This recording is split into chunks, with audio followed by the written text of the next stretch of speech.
મહત્વના સમાચાર અત્યારે સામે આવી રહ્યા છે। બરોડા ડેરીના હોદ્દેદારોની જાહેરાત કરવામાં આવી છે।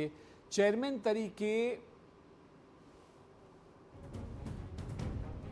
દીનુ વામાને રિપીટ કરવામાં આવ્યા છે।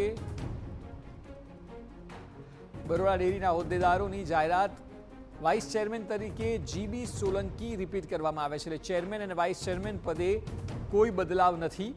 બરોડા ડેરીની કમાન ફરી એકવાર દીનુ વામાને મળી અને વાઇસ ચેરમેન તરીકે પણ જાહેરાતમાં કોઈ બદલાવ નથી।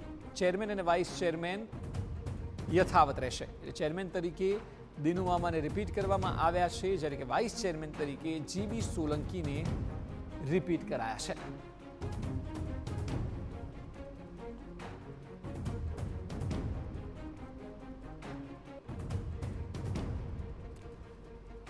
બરોડા ડેરીના હોદ્દેદારોની જાહેરાત જે હમણાં જસ્ટ કરવામાં આવી તે મુજબ ચેરમેન અને વાઇસ ચેરમેનમાં કોઈ બદલાવ નથી થયો। તેમના નામ જે પ્રકારે યથાવત રહ્યા છે। જીબી સોલંકી વાઇસ ચેરમેન અને ચેરમેન તરીકે દીનુ વામાને રિપીટ કરવામાં આવ્યા છે। હવે બરોડા ડેરીનો કાર્યભાર તેઓ યથાવત સંભાળશે। ચેરમેન અને વાઇસ ચેરમેન બંને અલગ અલગ પદના હોદ્દેદારોની જાહેરાતમાં સૌથી સૂચક ચેરમેન અને વાઇસ ચેરમેનનું જ નામ છે કે જેઓને રિપીટ કરવામાં આવ્યા છે। જીબી સોલંકી વાઇસ ચેરમેન અને ચેરમેન તરીકે દીનુ વામા રિપીટ થયા છે। વધુ માહિતી આપી રહ્યા છે સંવાદદાતા અંજલિ ઓઝા।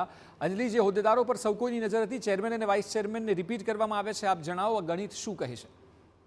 જો અત્યારે ભારતીય જનતા પાર્ટીના જિલ્લાના જે સહકારી જે કન્વીનર છે તે બિપિન પટેલ ગોતા અહીંયા આગળ મેન્ડેટ લઈને પહોંચ્યા હતા અને તેઓ દ્વારા તમામ 13 ડિરેક્ટરોની સમક્ષ જે પ્રકારે ભારતીય જનતા પાર્ટી દ્વારા મેન્ડેટ આપવામાં આવ્યું છે, ફરી એક વખત દીનુ વામા અને જીબી સોલંકી પર જે વહીવટી માટેની જે પ્રક્રિયા છે તેના માટેનો કળશ જોડવામાં આવ્યો છે।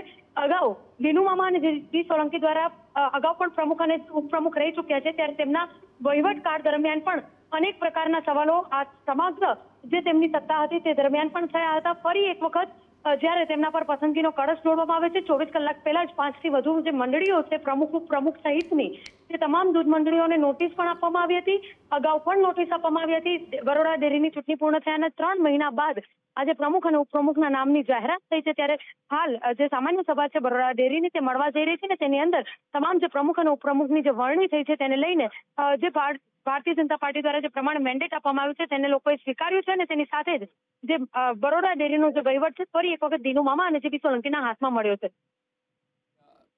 આભાર અંજલિ સમગ્ર માહિતી બદલ।